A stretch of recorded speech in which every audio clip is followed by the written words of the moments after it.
Hello po, mapagpalang araw. Ano po, nandito po tayo sa tahanan ni si Sir Cyril, ano? Ngayong araw na Sabadong umaga.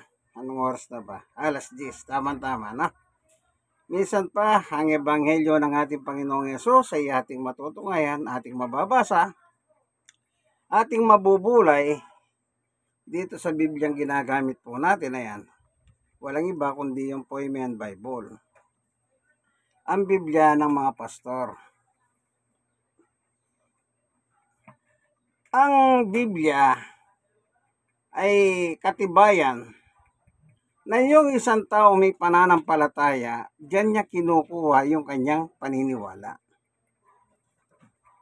Kasi kung hindi po siya kukunin sa Biblia, ang sasabihin ng iba ay unbiblical yan.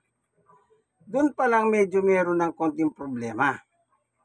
Kapag sinabi pong unbiblical yan, ibig sabihin, saan galing yan? Maaaring sabihin na natin, mga tradisyon. Ano yung tradisyon? Salit-saling sabi ng ating mga ninuno.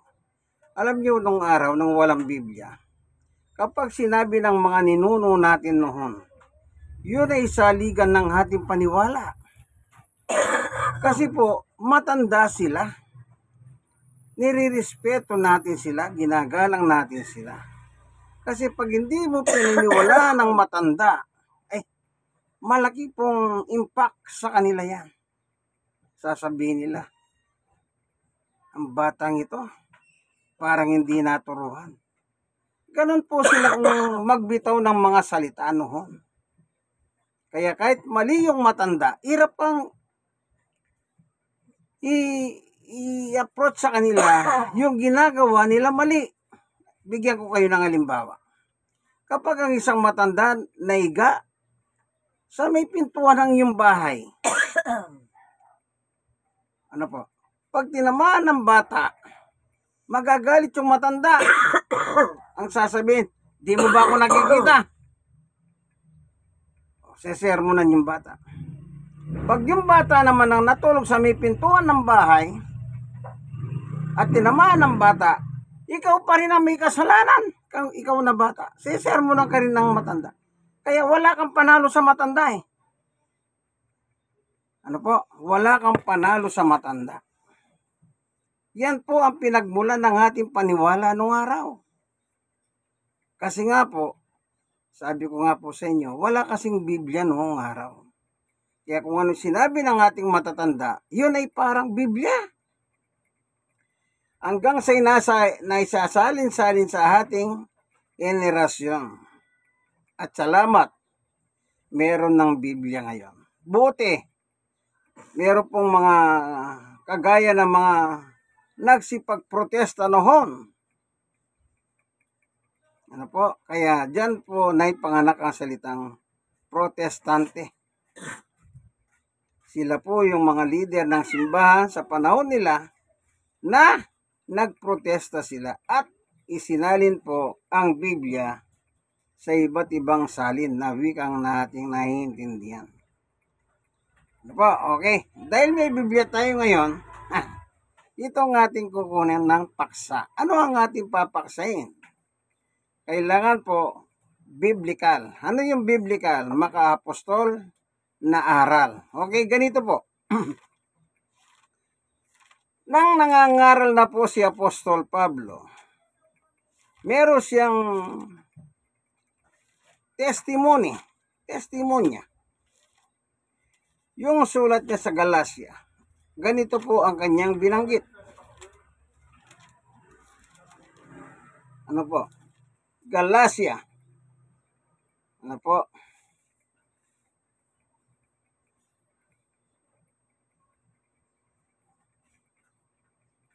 Dito sa may pabalat po, basahin ko lang. Ito yung pabalat nito. Nang may pangaral ang magandang balita tungkol kay Jesus at matanggap ito ng mga hentil. Yan, hentil. Ang pangaral ni Pablo ay para sa mga hentil po. Doon po siya inassign ng ating Panginoong Yesus. Okay, kaya binabanggit yung hentil. Ngayon, pag sinabi mong hentil, ano bang klaseng tao yan? dito po sa 2:15, ang sabi ni Pablo, dito pa rin sa Galacia, ang mga hentil po ay makasalanan. Yan. Galacia 2:15. Ang mga hentil po pala ay mga makasalanan. Ang mga Pilipino ay mga hentil po. Hindi tayo Hudyo. Hindi tayo lahi ng mga Israelita. Hentil tayo, tayong mga Pinoy. Kaya anong taguri ng mga Hudyo sa atin? Makasalanan. Yan po nakasulat. Okay? Tingnan natin tuloy natin yung sa pabalat. Lumitaw ang katanungan kung ang isang hentil ba ay nananalig kay Kristo ay dapat pang pailalim sa kautusan ni Moises. Yan. Yung kautusan naman ni Moises, ito po yung mga Hudyo. So, dito makikita na natin ang karakter ng tao. Isang hentil at isang Hudyo. Ngayon, nagtatanong dito ang salita. Ang sabi niya, nang may pangaral ang magandang balita tungkol kay Jesus at matanggap ito ng mga hentil. Lumitaw ang katanungan kung ang isang hentil ba, tanong ito na nananalig kay Kristo ay dapat pang pailalim sa kautusan ni Moises. Yun ang tanong, dapat ba pailalim sa kautusan ni Moises? Hindi, yung kautusan ni Moises pong yun sa Old Testament, si Moises po, yun ang propeta ng Diyos sa lumang tipan na naglabas sa mga Israel sa pagkahalipin sa Ehipto. Siya po yung nangunguna. Siya ang tagapagsalita ng Diyos para sa mga taong Israelita. Kung inyong natatandaan, sa isang pagkakataon, ang sabi ng mga Hudyo kay Moises, Moises, sa'yo na lang kami makikinig. Bakit po sinabi ng mga Israelita yon? Kasi po, kapag magsasalita ang Diyos, lumilindol, umuuga ang lupa. Kaya takot na takot po yung mga Israelita sa panahon na yon. Kaya nasabi nila kay Moises, Moises, sa'yo na lang kami makikinig. Ito kasing mga Hudyo nito, matitigas ang ulo. Matitigas ang ulo. Akala mo kung sino sila. Yan. Si Moises po ang propeta ng Diyos sa lumang tipan. Okay. Dapat ba na yung hentil na kagaya natin Pilipino ay sumunod sa kautusan ng mga Israelita? Hindi. Yung Hudyo, yung natural ng Hudyo, hindi tayo pwede umangkop doon. Bakit? Pilipino tayo, hentil tayo Pero meron pong mga reliyon. Meron mga reliyon na hentil sila, pero nandun pa rin po sila nakapako, nakatali, doon sa utos ni Moises. Yan ang nakakalungkot. Doon pa rin sila nakatali. Hindi naman sila Hudyo. Hentil sila. Ako, tingnan nyo po ang sabi ni Pablo. Yan bang kaligtasan mapapala natin? Kanino? Kailangan meron po tayong ebidensya. Kaya nga bumabasa tayo ng kasulatan. Kaya na sinabi ni Pablo, magbasa ng kasulatan sa harap ng tao. Ito po, Gawa chapter 13. Ano po nakalagay dito?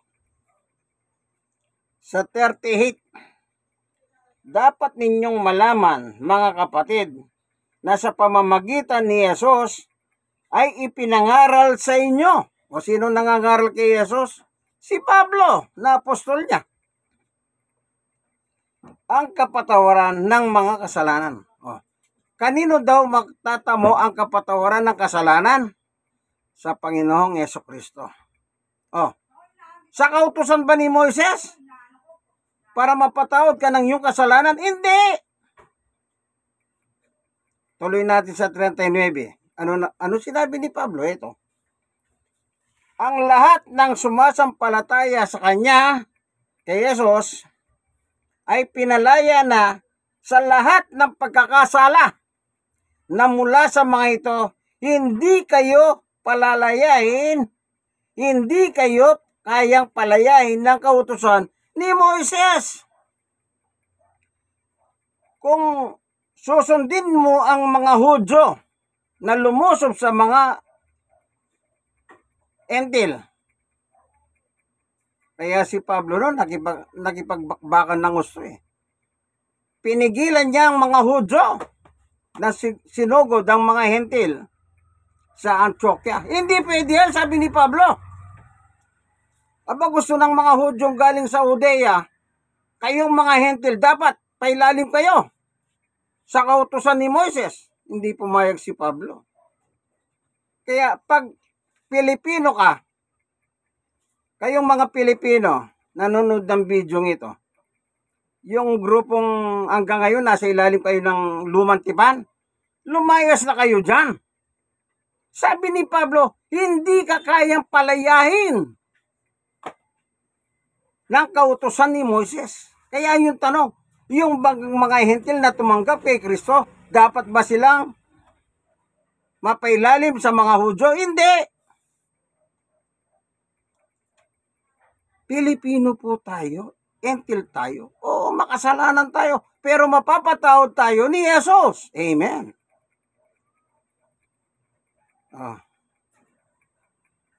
Alam niyo, bumabasa din sila ng Biblia. Ang problema, ewan ko ba, ba't hanggang ngayon nakatali ang utak nila sa lumang tipan kay Moises? Sa bagong tipan po, si Jesus na po ang bida. Pagkatapos doon ka nakatali kay Moises. Baguhin nyo na po. Ngayon, nabasa natin ang salita ni Pablo. Sino magpapalaya sa atin? Dito po sa Galacia 5:1. Malaya na tayo dahil pinalaya tayo ni Kristo. Sino po makakapagpalaya sa atin sa kasalanan? Ang ating Panginoong Yesus sa pamamagitan ng ano? Sa pamamagitan ng pananampalataya sa Kanya, kay Jesus. Dito po nakalagay sa 26:18 yan. Basahin ko po sa gawa. Anong sabi ni Jesus kay Pablo? Nang i-assign na niya si Pablo bilang kanyang apostol. Sabi niya, sa 18 po, yung last paragraph ng pangungusap ni Jesus. Din lang po naman ang kukunin natin. Ano? At sa pamamagitan ng pananampalataya nila sa akin, sabi ni Jesus, sila'y patatawarin sa kanilang mga kasalanan at mabibigyan ng lugar kasama ng mga taong ginawang banal ng Diyos. So, kita nyo po. Paano na tayo pala mapapatawad tayong mga Hentil, kaibigan? Mga Hentil Ngayon, kung may nakikinig sa yung mga Hudyo, yun ang sabi ni Jesus, sa pamamagitan ng pananampalataya sa Kanya. Ewan ko lang sa inyong mga nabubuhay pang mga Hudyo ngayon, Yung mga ibang Hudyo ngayon, hanggang ngayon nakatali pa sila sa lumang tipan. Yung mga Hudyo, kagaya ng Israel, bansang Israel. Pero marami ng Hudyo ngayon ang yumakap kay Jesus. Amen. At yan ay napapanood po natin sa YouTube. Amen. Na dating mga Hudyo, nasa ilalim ng kapangyarihan ng Hudyo, kautusan ng mga Hudyo, nung marinig nila si Jesus, tinanggap po si Jesus. At ngayon sila ay mga Kristiyano na. Amen. Ayan. So, sabi niya, yung bang Hentil pwede maging sa Hudyo, yung nature ng, hindi po. Pabayan nyo po sila. Kung gusto nila, doon pa rin sila sa mga audio. Ayan nyo na sila kung yun ang paniwala nila. Basta tayong mga hentil lang, sabi ni Pablo, mapapatawad tayo sa pamamagitan ng pananampalataya kay Jesus. Hindi tayo kayang palayain ng kautusan ni Moises. Yung ibang mga reliyon, sabi nila, nagbabasa rin po sila ng Biblia, pero hindi sila naniniwala sa Biblia. Sabi nila, kita mo na, aral ni Pablo yan. Kay Pablo o ni Moises. Hindi po, yung aral ng Diyos binabalang kay Moises, ang aral ng Diyos binaba kay Jesus, binaba ni Jesus naman kay Pablo. Kaya kung makita ninyo, kung may aral ako, sabi ni Pablo, hindi ka sa kanya aral yon. Ginagawa niyo po kasi katitisuran eh. O ito, tingnan natin ha. Ano ang aral ni Pablo? Galatia 1:11. Mga kapatid, nais kong malaman ninyo ng salita ng Diyos o magandang balita, ipinangangaral ko hindi katanang tao. Tandaan niyo po yan. Hindi katanang tao. 12. Hindi ko ito tinanggap mula sa tao. Ngayon, Pablo, kanino mo tinanggap yan? Kung hindi mo tinanggap sa tao o hindi katanang tao yan. Ito po yung sagot ni Pablo. Hindi ko ito tinanggap mula sa tao at hindi rin itinuro sa akin na sino mang tao. O sige Pablo, sino nagturo sa iyo? Si Jesucristo mismo ang nagayag nito sa akin. Kita niyo? Sino nagturo kay Pablo? Ang ating Panginoong Jesucristo. Ngayon, dito ngayon papasok yung tanong na, si Jesus ba tao? O hindi? Hindi po siya tao.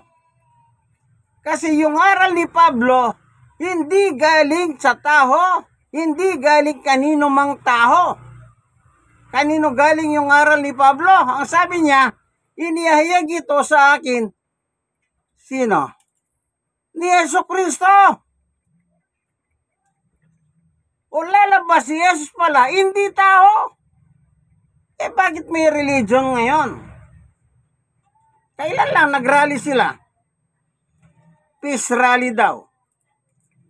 Pero nang pagkilala nila kay Jesus, kailanman hindi naging tao, kailanman hindi naging Diyos si Jesus, kundi tao.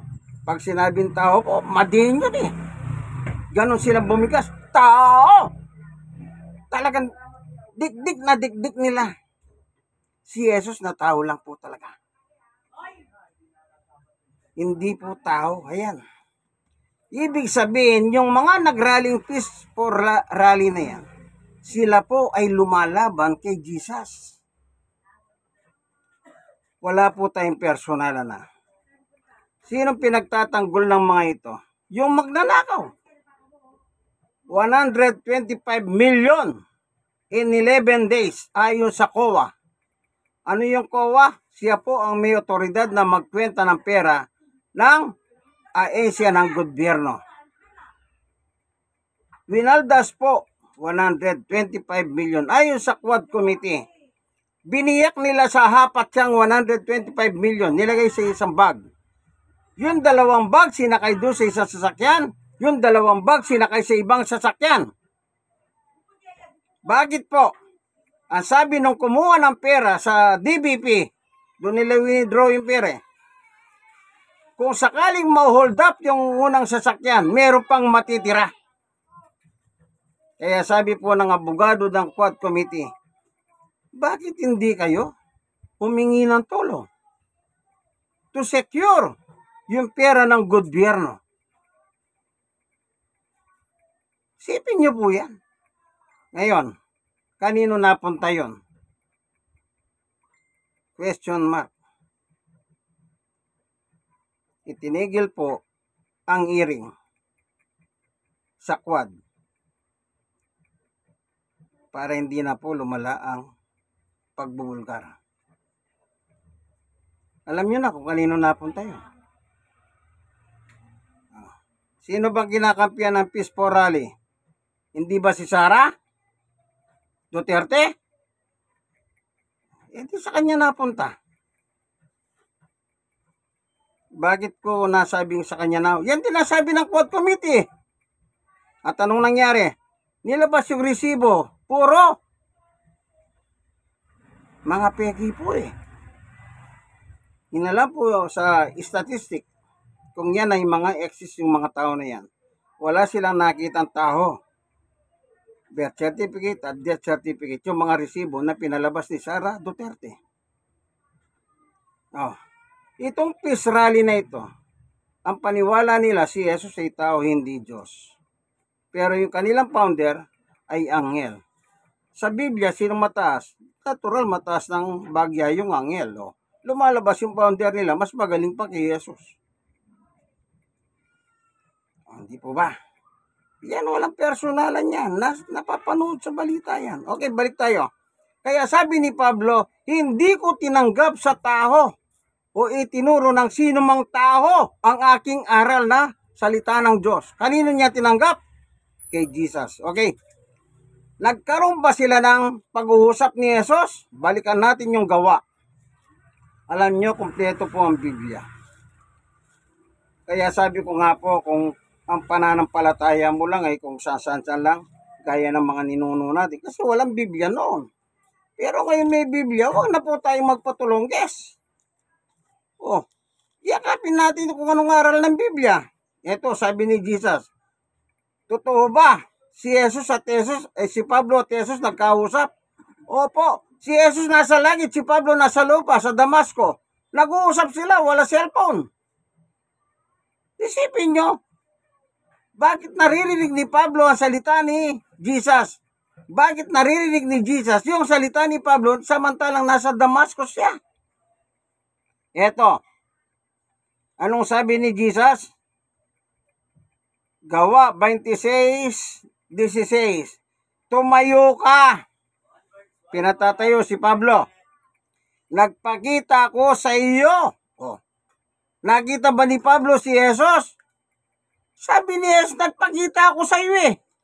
Pag sinabi bang nagpakita ako sa iyo, nagkikita ba kayo o hindi? Natural. Si Sister Cheryl. Nakikita ko ba si Sister Cheryl ngayon?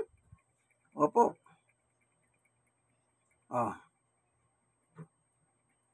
Tuloy natin. Tumayo ka, Pablo. Saulo. Nagpakita ko sa iyo upang italaga ka bilang aking lingkod. Ano yan? Bilang aking mangangaral ng katotohanan. At magpapatotoo tungkol sa mga nakita mo at ano? Ngayon at sa mga ipapakita ko pa sa iyo.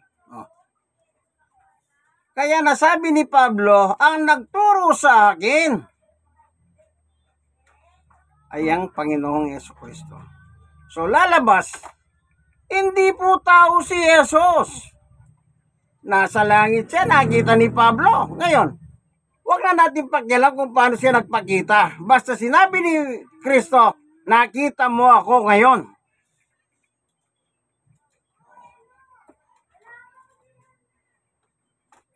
So, tinuruan niya po si Pablo.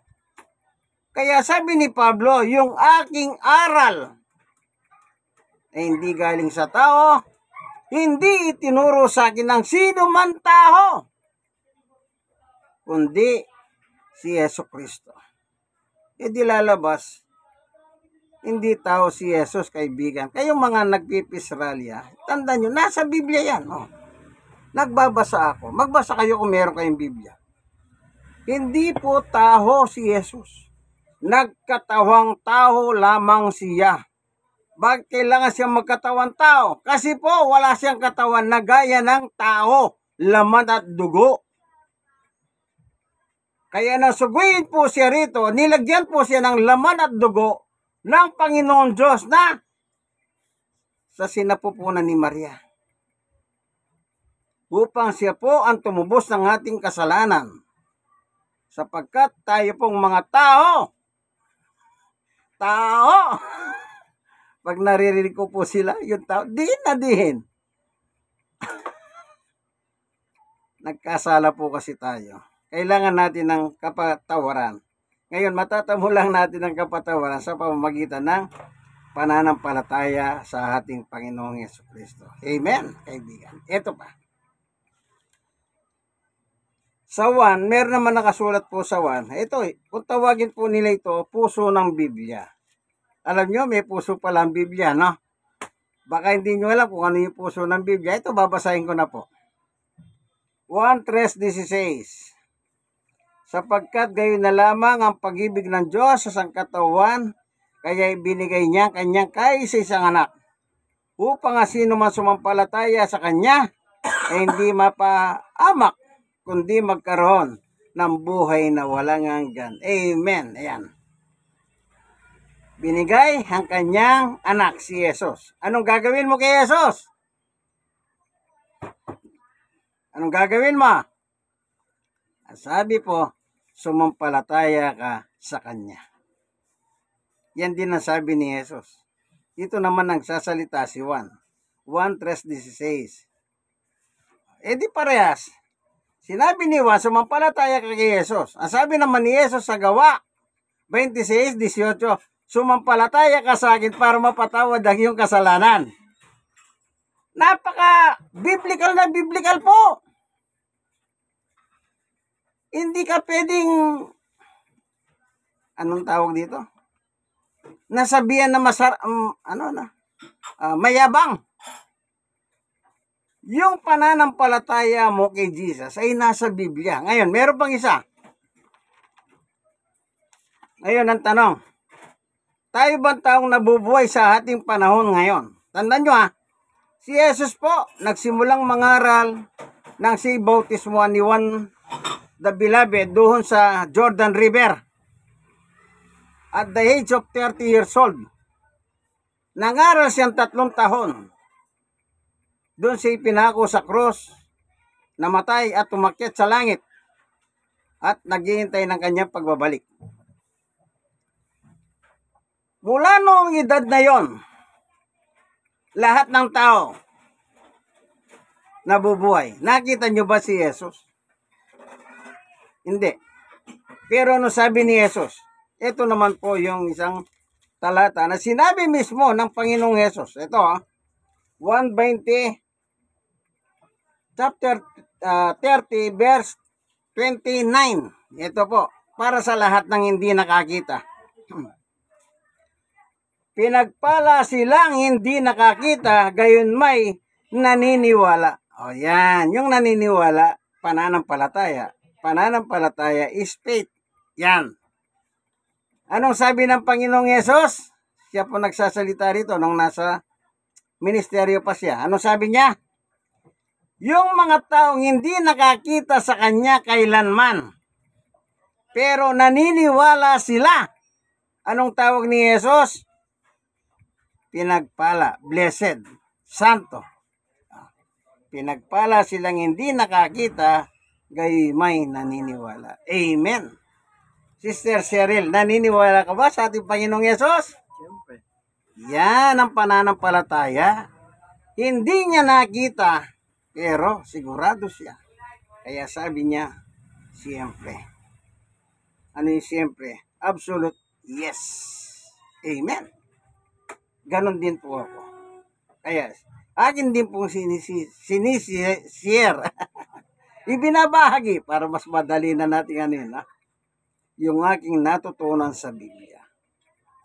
Hindi po pagmamagaling ito, hindi naghahanap ng debate. Sinasabi ko lang po, yun nakasulat sa Biblia. Binabasa ko lang. Kaya kung ang paniwala niyo po, si Jesus ay tao, kaibigan, magbago na kayo.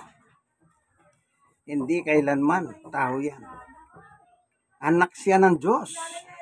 Pag anak ng Diyos, natural. Diyos din gaya ng kanyang ama.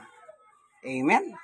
Amen. Kaibigan, ito po ang inyong kaibigan kay Jesus, Brother Manny Bautista. Sana po nakapulot kayo Natuto kayo. Sa Biblia, hindi sa akin. Sabi nung kaklase ko, no, nung wala, magpapari sana yun, hindi natuloy. Pero nakapasok na, hindi lang siya nagtuloy. Nang hindi niya nagugustuhan yung mga sagot ko. Alam niyo po ba kung ano sagot niya sa kanyang Facebook account? Meron ba sinabi ang Diyos, maniwala kayo kay Manuel Bautista? Iba ng dating niya, may konting galit. Dahil hindi na siya nasasapawan siya eh. Nung wala siyang may sagot, ganun ang naging dating sa kanya. Magboton, hindi na kami magkape, pero magbarkada kami nung araw yun, kaibigan ko. Masamang ano po yan, masamang halimbawa. No. Kaibigan, like, share na share. Kayo mga nasharean, mag-share din po kayo sa iba. Mahalin ninyo. Itong mga nasisharean ninyo, ito na po pala yung kanilang pagkakataon o iniintay na yung kanilang kaisipan ay magliwanag ang salita ng Diyos. Amen. Amen. Sige po, minsan pa. Maraming salamat po. Nawad at na kayo ng Diyos ng may masaganang pagpapala. Sa ngalan ni Jesus, Amen.